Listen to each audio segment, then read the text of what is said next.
Military ಪವರ್ಗೆ ಜೈ ಹೋ, ಭಾರತ್ ಮಾತಾ ಕಿ ಜೈ. ಅದರ ಘೋಷ ಏನು ಅನ್ನೋದನ್ನ ನಿನ್ನೆ ಪ್ರಧಾನಿಗಳು ಆ ವಿಚಾರವನ್ನ ಹೇಗೆ ಯಾವ ರೀತಿಯಾಗಿ ಅದು ಏನು ಜೋಶನ ತುಂಬುತ್ತೆ ಅನ್ನುವಂಥದ್ದನ್ನ ಹೇಳಿದರು. ಅದರ ಜೊತೆಗೆ ಈಗ ಮತ್ತೊಂದಿಷ್ಟು ಶಕ್ತಿಯನ್ನ ತುಂಬುವಂತ ಕೆಲಸವನ್ನ ಮಾಡ್ತಾ ಇದ್ದಾರೆ. ಕೇವಲ ಘೋಷಣೆ ಅಷ್ಟೇ ಅಲ್ಲ, ನಿಮ್ಮ ಬಲವನ್ನ ಕೂಡ ನಾವು ಹೆಚ್ಚಿಗೆ ಮಾಡ್ತೀವಿ ಅಂತ ಹೇಳಿ. ಈಗಾಗಲೇ S-400 ವಿಚಾರದಲ್ಲಿ ಯಾವ ರೀತಿಯಾದಂಥ ಶಕ್ತಿ ಭಾರತಕ್ಕೆ ಸಿಕ್ಕಿದೆ ರಷ್ಯಾ ಮೂಲಕವಾಗಿ, ಅದರ ಜೊತೆಗೆ ಮತ್ತೊಂದಿಷ್ಟು ಶಕ್ತಿಯನ್ನು ಹೆಚ್ಚಿಗೆ ಮಾಡ್ತೀವಿ ಅನ್ನುವಂಥ ಯೋಚನೆ ಭಾರತದಿದೆ. ಹಾಗಾಗಿ ಈಗ ಮತ್ತೊಂದು ಹೆಜ್ಜೆಯನ್ನು ಮುಂದೆ ಇಡ್ತಾ ಇದೆ. S-400 ಆ ರೀತಿಯಾಗಿ ಪವರ್ಫುಲ್ ಆಗಿದೆ ಅಂತಂದ್ರೆ S-500 ಇನ್ನು ಯಾವ ರೀತಿಯಾದಂಥ ಪವರ್ ಇರಬಹುದು? ಶತ್ರು ದೇಶಗಳಲ್ಲಿರುವಂಥವರಿಗೆ ನಡುಕ ಶುರುವಾಗುತ್ತೆ. ಓಹೋ, ಭಾರತ ಹಿಂದೆ ಇರುವಂಥ ಭಾರತ ಅಲ್ಲ ಅನ್ನೋದನ್ನ ಪ್ರೂವ್ ಮಾಡಿ ತೋರಿಸ್ತಾ ಇದೆ. ಇದು ಹೊಸ ಭಾರತ. ಟೆಕ್ನಾಲಜಿಯಲ್ಲೂ ಕೂಡ ಅದೇ ರೀತಿಯಾಗಿ ಅಪ್ಗ್ರೇಡ್ ಆಗಿದ್ದೀವಿ. ಯುದ್ಧವೂ ಕೂಡ ಈಗ ಹೊಸ ರೀತಿಯಲ್ಲಿ ಮಾಡೋಕೆ ಮುಂದಾಗಿದ್ದೀವಿ. ಜೊತೆಗೆ ನೀವು ಕಡಿಮೆ ಡ್ರೋನ್ಗಳಲ್ಲಿ ನಮ್ಮನ್ನು ಹೊಡಿತೀರಾ, ನಾವು ಕೂಡ ಕಡಿಮೆ ಖರ್ಚಿನಲ್ಲೇ ಇರುವಂಥ ಡ್ರೋನ್ಗಳನ್ನು ಹೊಡಿತೀವಿ ಅಂಥೇಳಿ BL ಹೊಸ ರೀತಿಯಾಗಿ ತಯಾರನ್ನು ಮಾಡಿದೆ. ಅದು ಕೂಡ ಸೇರ್ಪಡೆಗೊಳ್ತಾ ಇದೆ. ಅದರ ಪರೀಕ್ಷೆ ಕೂಡ ಆಗಿದೆ. ಏನದು? ಭಾರತದ ಡಿಫೆನ್ಸ್ ಸಿಸ್ಟಮ್ಸ್ಗಳಿಗೆ ಭಾರಿ ಡಿಮ್ಯಾಂಡ್ ಅಂತೆ ಮಾರ್ಕೆಟಲ್ಲಿ. ಹೌದಾ? ನೋಡಿ ಸ್ಟೋರಿನ. ಭಾರತದ ಬತ್ತಳಿಕೆಗೆ ಮತ್ತೊಂದು ಪ್ರಬಲ ಅಸ್ತ್ರ. S-400 ಬಳಿಕ S-500 ಶೀಘ್ರ ಸೇರ್ಪಡೆ. ಆಪರೇಷನ್ ಸಿಂಧೂರದಲ್ಲಿ ಶತ್ರು ರಾಷ್ಟ್ರದ ಮೇಲೆ ಅಬ್ಬರಿಸಿ ಬೊಬ್ಬರಿದಿದ್ದು ಸೇನೆಯ ಸುದರ್ಶನ ಚಕ್ರ ಅಂದರೆ S-400 ಏರ್ ಡಿಫೆನ್ಸ್ ಸಿಸ್ಟಮ್.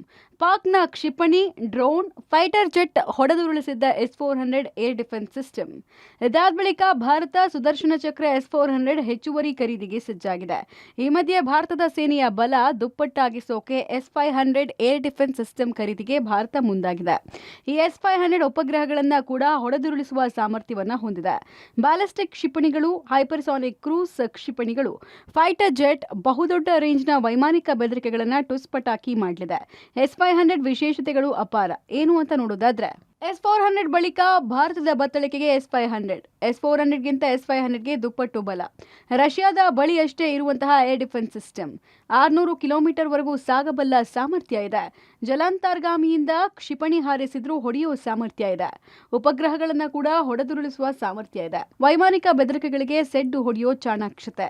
ಒಂದೇ ಬಾರಿಗೆ ಹಲವು ಗುರಿ ಮುಟ್ಟಬಲ್ಲ S-500 ಭಾರತೀಯ ಸೇನೆಯನ್ನ ಶೀಘ್ರವಾಗಿ ಸೇರ್ಪಡೆಗೊಳ್ಳಲಿದೆ. ಭಾರತದ ಸೇನಾ ಬಲ ಮತ್ತಷ್ಟು ಹೆಚ್ಚಾಗಲಿದೆ. ಇಲ್ಲಿ ತನಕ ಕೂಡ ರಷ್ಯಾದಲ್ಲಿ ಮಾತ್ರ ಇದ್ದಂತಹ S-500 ಏರ್ ಡಿಫೆನ್ಸ್ ಸಿಸ್ಟಮ್ ಇದೀಗ ಭಾರತದ ಸೇನೆಗೂ ಕೂಡ ಸೇರ್ಪಡೆಗೊಳ್ಳಲಿದೆ. ಹೆಚ್ಚುವರಿ ಏರ್ ಡಿಫೆನ್ಸ್ ಸಿಸ್ಟಮ್ಗಳನ್ನು ಖರೀದಿ ಮಾಡೋದಕ್ಕೆ ಭಾರತ ಮುಂದಾಗಿದೆ. ಈ ಮೂಲಕವಾಗಿ ಭಾರತದ ಸೇನಾ ಸಾಮರ್ಥ್ಯವನ್ನು ಹೆಚ್ಚು ಮಾಡೋದಕ್ಕೆ ಭಾರತ ಸರ್ಕಾರ ಕೂಡ ಮುಂದಾಗಿದೆ. ಪ್ರಮುಖವಾಗಿ ಭಾರತದ ವಾಯುನೆಲೆಗಳ ಮೇಲೆ ಪಾಕಿಸ್ತಾನ ಟಾರ್ಗೆಟ್ ಮಾಡಿ ಕ್ಷಿಪಣಿಗಳನ್ನು ಜೊತೆಗೆ ಡ್ರೋನ್ಗಳನ್ನು ಹಾರಿಸಿದಂಥ ಸಂದರ್ಭದಲ್ಲಿ ತುಂಬ ಅದನ್ನು ಹೊಡೆದುರುಳಿಸುವಂಥದ್ದು ಪ್ರಯತ್ನ ಮಾಡಿದ್ದು ಕೂಡ ನಮ್ಮ ಏರ್ ಡಿಫೆನ್ಸ್ ಸಿಸ್ಟಮ್ ಅಂದರೆ ಸುದರ್ಶನ ಚಕ್ರ. ಸೊ ಇದು S-400 ಏರ್ ಡಿಫೆನ್ಸ್ ಸಿಸ್ಟಮ್. ಇದಕ್ಕಿಂತ ಮುಂದುವರೆದ ಭಾಗವಾಗಿ ಮತ್ತು ಅಪ್ಗ್ರೇಡ್ ಟೆಕ್ನಾಲಜಿ ಹೊಂದಿರುವಂತಹ S-500 ಏರ್ ಡಿಫೆನ್ಸ್ ಸಿಸ್ಟಮ್ಗಳನ್ನು ಖರೀದಿ ಮಾಡೋದಕ್ಕೆ ಭಾರತ ಮುಂದಾಗಿದೆ. ಸೊ ಈ ಒಂದು ಏರ್ ಡಿಫೆನ್ಸ್ ಸಿಸ್ಟಮ್ನ ಮೂಲಕದಿಂದ ದೊಡ್ಡ ದೊಡ್ಡ ಕ್ಷಿಪಣಿ ದಾಳಿಯನ್ನು ಕೂಡ ತಪ್ಪಿಸಬಹುದು. ಜೊತೆಗೆ ಉಪಗ್ರಹಗಳನ್ನು ಕೂಡ ಸಂಪೂರ್ಣವಾಗಿ ಹೊಡೆದುರುಳಿಸುವಂತಹ ಸಾಮರ್ಥ್ಯ ಈ ಒಂದು S-500 ಏರ್ ಡಿಫೆನ್ಸ್ ಸಿಸ್ಟಮ್ಗೆ ಇರುತ್ತೆ. ಆಪರೇಷನ್ ಸಿಂಧೂರ ಜೈ ಹೋ, ಮೇಕ್ ಇನ್ ಇಂಡಿಯಾ. ಸ್ವದೇಶಿ ಪರಾಕ್ರಮಕ್ಕೆ ಪತರಗುಟ್ಟಿದ ಪಾಕಿಸ್ತಾನ. ಚೀನಾ ಟರ್ಕಿ ಶಸ್ತ್ರಗಳು dummy, Indian weapons super. Make in India ಶಸ್ತ್ರಾಸ್ತ್ರಗಳಿಗೆ ಫುಲ್ ಡಿಮ್ಯಾಂಡ್. ಆಪರೇಷನ್ ಸಿಂಧೂರದ ದಾಳಿಗೆ ಪಾಕಿಸ್ತಾನ ನಡುಗಿ ಹೋಗಿದೆ. ಭಾರತದ ಅತ್ಯಾಧುನಿಕ ಶಸ್ತ್ರಾಸ್ತ್ರಗಳ ಡೇರಿಂಗ್ ಅಟ್ಯಾಕ್ಗೆ ಪಾಕ್ ಉಗ್ರ ನೆಲೆಗಳು ಹೇಳ ಹೆಸರಿಲ್ಲದಂತೆ ಅಳಿಸಿ ಹೋಗಿದೆ. ಆಪರೇಷನ್ ಸಿಂಧೂರದಲ್ಲಿ ಪಾಕಿಸ್ತಾನ ತನ್ನ ಬೆಂಬಲಕ್ಕೆ ನಿಂತಿದ್ದ ಚೀನಾ ಟರ್ಕಿ ವೆಪನ್ಗಳನ್ನು ಮಕ್ಕಳ ಆಟಿಕೆ ರೀತಿ ಸೂಪರ್ ಪವರ್ ಭಾರತದ ಮೇಲೆ ದಾಳಿ ನಡೆಸಿತು. ಆದರೆ ಚೀನಾ ಟರ್ಕಿ ವೆಪನ್ಗಳನ್ನು ಭಾರತದ ಮಿಲಿಟರಿ ಸೇನಾ ಸಾಮರ್ಥ್ಯ ಹೊಡೆದುರುಳಿಸಿತು. ಇದೆಲ್ಲ ಆಗಿದ್ದು ಭಾರತದ ಸ್ವದೇಶಿ ನಿರ್ಮಿತ ಶಸ್ತ್ರಾಸ್ತ್ರಗಳ ಪರಾಕ್ರಮದಿಂದ. ಎಸ್, ಭಾರತದ ಮೇಕ್ ಇನ್ ಇಂಡಿಯಾ ಶಸ್ತ್ರಾಸ್ತ್ರಗಳ ಅಬ್ಬರವನ್ನ ಇಡೀ ಜಗತ್ತೇ ಕೊಂಡಾಡ್ತಿದೆ. ಇದರ ಜೊತೆಗೆ ಭಾರತದ ಸ್ವದೇಶಿ ನಿರ್ಮಿತ ಶಸ್ತ್ರಾಸ್ತ್ರಗಳಿಗೆ ಡಿಮ್ಯಾಂಡ್ ಹೆಚ್ಚಾಗಿದೆ. ಆಪರೇಷನ್ ಸಿಂಧೂರದ ಯಶಸ್ವಿ ಬಳಿಕ ಇಡೀ ಜಗತ್ತೇ ಭಾರತದತ್ತ ತಿರುಗಿ ನೋಡ್ತಿದೆ. ಜೊತೆಗೆ ಮೇಕ್ ಇನ್ ಇಂಡಿಯಾ ವೆಪನ್ಸ್ಗೆ ಭರ್ಜರಿ ಡಿಮ್ಯಾಂಡ್ ಬರ್ತಾ ಇದೆ. ಟರ್ಕಿ, ಚೀನಾ ರಕ್ಷಣಾ ಶಸ್ತ್ರಾಸ್ತ್ರಗಳ ಬೇಡಿಕೆ ಎದುರು ಭಾರತದ ವೆಪನ್ಸ್ಗೆ ಬೇಡಿಕೆ ಹೆಚ್ಚಿದೆ. ಆಪರೇಷನ್ ಸಿಂಧೂರ ಕಾರ್ಯಾಚರಣೆಯಲ್ಲಿ ಭಾರತ ಸ್ವದೇಶಿ ಶಸ್ತ್ರಾಸ್ತ್ರಗಳನ್ನು ಬಳಸಿ ಯಶಸ್ವಿ ಆಗ್ತಾ ಇದ್ದ ಹಾಗೆ ಬೇರೆ ದೇಶದಿಂದ ಭಾರತದ ಡಿಫೆನ್ಸ್ ಮಟೀರಿಯಲ್ಗೆ ಡಿಮ್ಯಾಂಡ್ ಬರ್ತಿದೆ. ಇನ್ನು ರಕ್ಷಣಾ ಸಾಮಗ್ರಿಗಳ ಎಕ್ಸ್ಪೋರ್ಟ್ನಲ್ಲಿ ಭಾರತ ದಾಖಲೆ ನಿರ್ಮಿಸಿದೆ. ಕಳೆದ 10 ವರ್ಷದಲ್ಲಿ 688 ಕೋಟಿಯಿಂದ 23,622 ಕೋಟಿ ರೂಪಾಯಿ ಆದಾಯ ಏರಿಕೆಯಾಗಿದೆ. ಕಳೆದ ದಶಕದಿಂದ 34% ರಕ್ಷಣಾ ವಲಯದಲ್ಲಿ ಆದಾಯ ಹೆಚ್ಚಿಸಿದೆ. ಈ ಮೂಲಕ ಬೇರೆ ದೇಶಗಳಲ್ಲಿ ಭಾರತದ ರಕ್ಷಣಾ ಸಾಮಗ್ರಿಗಳಿಗೆ ಫುಲ್ ಡಿಮ್ಯಾಂಡ್ ಬರ್ತಿದೆ. ಭಾರತದ ಮೇಕ್ ಇನ್ ಇಂಡಿಯಾ ಶಸ್ತ್ರಾಸ್ತ್ರಗಳ ಪವರ್ ಅನ್ನ ಇಡೀ ಜಗತ್ತು ನೋಡಿದೆ. ಪಾಕಿಸ್ತಾನ ಅಂತೂ ಸಂಪೂರ್ಣವಾಗಿ ಪತರುಗುಟ್ಟು ಹೋಗಿದೆ. ಇದರ ಮಧ್ಯೆ ಭಾರತದ ರಕ್ಷಣಾ ವಲಯದ ಸಾಮಗ್ರಿಗಳಿಗೆ ಬೇಡಿಕೆ ಬೇರೆ ಬೇರೆ ದೇಶಗಳಿಂದ ಹೆಚ್ಚಾಗಿದೆ. ಕಳೆದ 10 ವರ್ಷದ ಹಿಂದೆ 688 ಕೋಟಿ ಇದ್ದಂತಹ ವಹಿವಾಟು ಏನಿದೆ ಈಗ 23,000 ಕೋಟಿಗೂ ಕೂಡ ಹೆಚ್ಚಾಗಿದೆ. ಅಂದ್ರೆ ದಾಖಲೆಯನ್ನ ಭಾರತದ ರಕ್ಷಣಾ ಸಾಮಗ್ರಿಗಳ ಎಕ್ಸ್ಪೋರ್ಟ್ ವಿಚಾರದಲ್ಲಿ ಭಾರತ ನಿರ್ಮಾಣವನ್ನ ಮಾಡಿದೆ. ಇದು ಇನ್ನೂ ಕೂಡ ಹೆಚ್ಚಾಗುವಂತಹ ಸಾಧ್ಯತೆ ಇದ್ದು, ಚೀನಾ ಹಾಗೂ ಟರ್ಕಿಯ ವೆಪನ್ಸ್ಗಳು ಡಮಾರ್ ಆಗಿದ್ರೆ ಅಂತಾರಾಷ್ಟ್ರೀಯ ಮಾರುಕಟ್ಟೆಯಲ್ಲಿ, ಜಾಗತಿಕ ಮಾರುಕಟ್ಟೆಯಲ್ಲಿ ಭಾರತದ ಶಸ್ತ್ರಾಸ್ತ್ರಗಳು ಮೊದಲ ಸ್ಥಾನವನ್ನ ಬಹುತೇಕ ಪಡೆಯುವತ್ತ ದಾಪುಗಾಲನ್ನ ಹಾಕಿದೆ. ವಾಯುಸೇನೆ ಬಲ ಹೆಚ್ಚಿಸಿದ ಮೇಕ್ ಇನ್ ಇಂಡಿಯಾ. ಬಿಎಲ್ ನಿರ್ಮಿತ ಡ್ರೋನ್ ಬಳಕೆಯಿಂದ ಶತ್ರುಗಳಿಗೆ ನಡುಕ. ಆಪರೇಷನ್ ಸಿಂಧೂರ ಕಾರ್ಯಾಚರಣೆಯಲ್ಲಿ ಉಗ್ರ ಪೋಷಕ ಪಾಕಿಸ್ತಾನಕ್ಕೆ ಮುಟ್ಟಿ ನೋಡಿಕೊಳ್ಳುವಂತಹ ಏಟು ಕೊಡುವಲ್ಲಿ ಭಾರತೀಯ ಸೇನೆ ಯಶಸ್ವಿಯಾಗಿದೆ. ಆದರೆ ನಮ್ಮ ಸೇನೆಗೆ ಬಲ ತುಂಬಿದ್ದು ಮೇಕ್ ಇನ್ ಇಂಡಿಯಾ ಟೆಕ್ನಾಲಜಿ ಅನ್ನೋದು ಮತ್ತಷ್ಟು ವಿಶೇಷ. ಭಾರತದ ಮೇಲೆ ಪಾಕ್ ಹಂತ ಹಂತವಾಗಿ ದಾಳಿಗೆ ಅದೆಷ್ಟೇ ಪ್ರಯತ್ನ ಪಟ್ಟರೂ ಏನೂ ಮಾಡೋಕ್ಕಾಗದ ಪಾಕ್ ತಂಡ ಹೊಡೆದಿತ್ತು. ಕೊನೆಯ ಹಂತವಾಗಿ ಭಾರತದ ಮೇಲೆ ಲೋ ಆರ್ಸಸ್ ಡ್ರೋನ್ಗಳನ್ನ ಬಳಸಿ ಪಾಕ್ ದಾಳಿಗೆ ಯತ್ನಿಸಿದಾಗ ಅದನ್ನ ಹೊಡೆದು ಬಿಸಾಕಿದ್ದು ನಮ್ಮದೇ ದೇಶದ ಹೆಮ್ಮೆಯ ಸಂಸ್ಥೆ ಭಾರತ್ ಎಲೆಕ್ಟ್ರಾನಿಕ್ಸ್ ಲಿಮಿಟೆಡ್ ಸಿದ್ಧಪಡಿಸಿದ್ದ ಟೆಕ್ನಾಲಜಿಯಿಂದ. ಭಾರತ್ ಎಲೆಕ್ಟ್ರಾನಿಕ್ಸ್ ಲಿಮಿಟೆಡ್ ಅಂದ್ರೆ ಬಿಎಲ್ ಸಿದ್ಧಪಡಿಸಿದ್ದ laser based anti drone system ಅನ್ನ ಈ ಬಾರಿ ಪಾಕ್ ವಿರುದ್ಧ ಬಳಕೆ ಮಾಡಿ ಪಾಕಿಸ್ತಾನದ ಕಡಿಮೆ ಅಂತರದ ರಡಾರ್ ಕ್ರಾಸ್ ಡ್ರೋನ್ಗಳನ್ನ ಧ್ವಂಸಗೊಳಿಸಿದೆ. ಬಿಎಲ್ ಅಭಿವೃದ್ಧಿಪಡಿಸಿದ ಇಂಟಿಗ್ರೇಟೆಡ್ ಡ್ರೋನ್ ಪತ್ತೆ ಮತ್ತು ಪ್ರತಿಬಂಧಕ ವ್ಯವಸ್ಥೆಯು ಕಾರ್ಯಾಚರಣೆಯ ಸಮಯದಲ್ಲಿ ಭಾರತದ ವಾಯು ರಕ್ಷಣಾ ಕಾರ್ಯಕ್ಕೆ ಗಮನಾರ್ಹ ಶಕ್ತಿ ತುಂಬಿದೆ.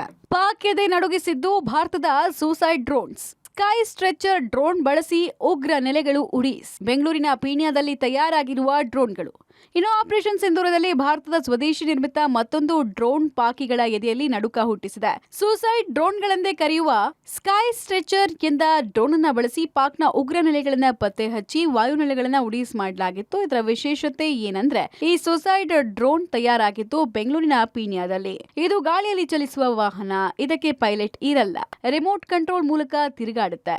ಇದರ ಕೆಲಸವೇ ತಿರುಗಾಡುವುದು. ಇವುಗಳ ವ್ಯಾಪ್ತಿ 100 kilometre. 5 KG ಸ್ಫೋಟಕಗಳನ್ನ ಕೊಂಡೊಯ್ಯಬಲ್ಲದು.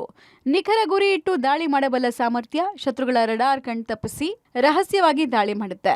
Day night vision camera ಅಳವಡಿಕೆ ಆಗಿರುತ್ತೆ. ಕ್ಯಾಮೆರಾ 360 ಡಿಗ್ರಿ ತಿರುಗುತ್ತೆ. ವೈಡ್ ಆಂಗಲ್ ನಲ್ಲಿ ಫೋಟೋಗಳನ್ನ ಕ್ಯಾಪ್ಚರ್ ಮಾಡಲಾಗುತ್ತೆ. ಡಿಫೆನ್ಸ್ ಭಾಷೆಯಲ್ಲಿ ಇದನ್ನ ಅನ್ಮ್ಯಾನ್ಡ್ ಏರಿಯಲ್ ವೆಹಿಕಲ್ ಅಂತಾರೆ. ಈ ಡ್ರೋನ್ಗಳ ಬಳಕೆ ಮಾಡೋದ್ರ ಮೂಲಕ ಪಾಕಿಸ್ತಾನಿಗಳಿಗೆ ಇದ್ದಲ್ಲೇ ಬೆವರುವಂತೆ ಭಾರತ ಸೇನೆ ಮಾಡಿದೆ. ರಕ್ಷಣಾ ವಲಯದ ಭಾಷೆಯಲ್ಲಿ ಇದನ್ನ ಅನ್ಮ್ಯಾನ್ಡ್ ಏರಿಯಲ್ ವೆಹಿಕಲ್ ಅಂತ ಕರೀತಾರೆ. ಬೆಂಗಳೂರಿನ ಪೀಣ್ಯದಲ್ಲಿರುವಂತಹ ಸಂಸ್ಥೆ ಇದನ್ನ ಅಭಿವೃದ್ಧಿಪಡಿಸಿದೆ. 2021ರಲ್ಲಿ ಭಾರತೀಯ ಸೇನೆಗೆ ಈ ಒಂದು ವೆಹಿಕಲ್ ಅನ್ನ ಹಸ್ತಾಂತರ ಮಾಡಿದೆ. ಇದರ ಕಾರ್ಯ ತುಂಬಾ ಸ್ಪಷ್ಟವಾಗಿದೆ. 100 ಕಿಲೋಮೀಟರ್ ವ್ಯಾಪ್ತಿಯ ತನಕ ಇದು ತಿರುಗಾಡ್ತಾ ಇರುತ್ತೆ. ಶತ್ರುಗಳ ನೆಲೆಗಳನ್ನು ನಿರ್ದಿಷ್ಟವಾಗಿ ಪ್ರೋಗ್ರಾಮಿಂಗ್ನ ಮೂಲಕವಾಗಿ ಗುರಿ ಇಡುತ್ತೆ. ಅದೇ ಗುರಿ ಇಟ್ಟಂತಹ ಜಾಗದಲ್ಲಿಯೇ ಅಲ್ಲಿ ಬ್ಲಾಸ್ಟನ್ನು ಕೂಡ ಮಾಡುತ್ತೆ. 5ರಿಂದ 10 ಕೆಜಿಯ ತನಕ ಸ್ಫೋಟಕಗಳನ್ನು ಸಂಗ್ರಹ ಮಾಡಿಕೊಂಡು ಅದು ನೇರವಾಗಿ ದಾಳಿ ಮಾಡುವಂತಹ ಸಾಮರ್ಥ್ಯ ಕೂಡ ಇರುತ್ತೆ. ಈ ಒಂದು ವೆಹಿಕಲನ್ನು ಒಬ್ಬ ಪೈಲಟ್ ನೇರವಾಗಿ ರಿಮೋಟ್ ಕಂಟ್ರೋಲ್ನ ಮೂಲಕವಾಗಿ ಆಪರೇಟ್ ಮಾಡ್ತಾರೆ.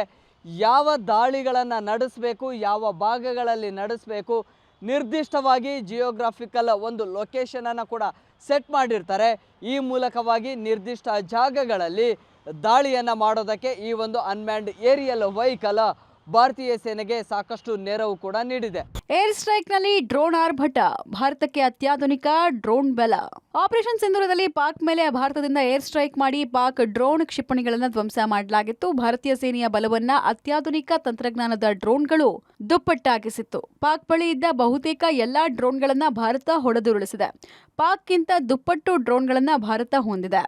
ಅಮೆರಿಕದ ಬಳಿ 13,000 ಇದ್ರೆ ಟರ್ಕಿ ಹತ್ರ 1,421 ಡ್ರೋನ್ ಇದೆಯಂತೆ. ಪೋಲ್ಯಾಂಡ್ ಹತ್ರ 1,209 ಡ್ರೋನ್ ಇದ್ರೆ ಇಸ್ರೇಲ್ನ ಬಳಿ 1,015 ಇದೆ. ರಷ್ಯಾದ ಹತ್ರ 1,050 ಇದ್ರೆ ಜರ್ಮನಿ ಹತ್ರ 670ಕ್ಕೂ ಹೆಚ್ಚು ಇದೆ. ಭಾರತದ ಬಳಿ 625 ಡ್ರೋನ್ಗಳಿದೆ ಅಂತ ಅಂದಾಜಿದೆ. ಫ್ರಾನ್ಸ್ ಬಳಿ 591 ಇದ್ರೆ, ಆಸ್ಟ್ರೇಲಿಯಾ ಬಳಿ 557 ಇದೆ, ದಕ್ಷಿಣ ಕೊರಿಯಾದಲ್ಲಿ 518 ಇದ್ರೆ, ಫಿನ್ಲೆಂಡ್ನಲ್ಲಿ 412 ಇದೆ. ಪಾಕಿಸ್ತಾನದ ಬಳಿ 300+ ಡ್ರೋನ್ಗಳನ್ನ ಹೊಂದಲಾಗಿತ್ತು. ಆದರೆ ಭಾರತ ಬಹುತೇಕ ಪಾಕ್ ಡ್ರೋನ್ಗಳನ್ನ ಮಕಡೆ ಮಲಗಿಸಲಾಗಿದೆ. ಒಟ್ಟಾರೆ ಶತ್ರು ವಿರುದ್ಧ ಆಪರೇಷನ್ ಸಿಂಧೂರದಲ್ಲಿ ಭಾರತ ಸೇನೆಗಿಂತ ಮಿಗಿಲಾಗಿ ಶಸ್ತ್ರಾಸ್ತ್ರಗಳ ಬಳಕೆಯಿಂದಲೇ ಪಾಕ್ಗೆ ಮತ್ತೆ ಮೇಲೇಳದಂತೆ ಶಾಸ್ತಿ ಮಾಡಿರೋದು ಸುಳ್ಳಲ್ಲ. News desk, public TV.